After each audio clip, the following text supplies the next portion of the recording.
We are Onyx Imaging. We are the highest rated and most reviewed printer service center in Oklahoma.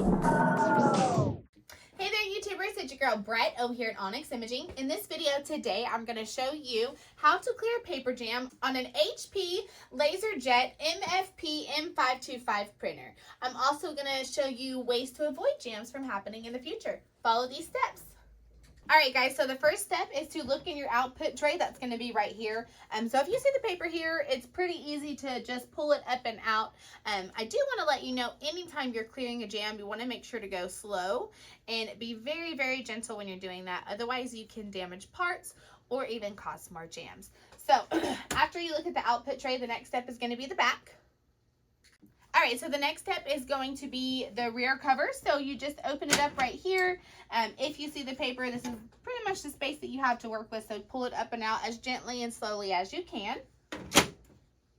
Alright, so the third step is going to be, you need to check under and behind the toner. So first you're going to have to remove the toner. Set it to the side.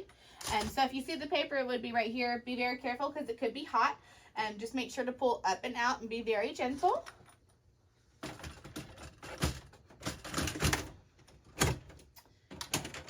And then last but not least, the very last place you want to check is going to be your tray.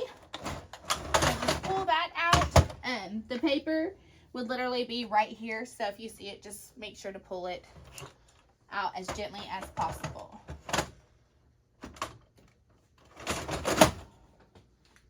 Alright guys, that's it. So we have successfully cleared a jam and even learned ways to avoid jams in the future. Thank you for watching our video and have a great day.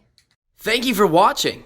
If you're interested in how you can receive free labor on all of your service calls, as well as how to qualify for free printer upgrades, contact us today. We are here for all of your printer and office supply needs.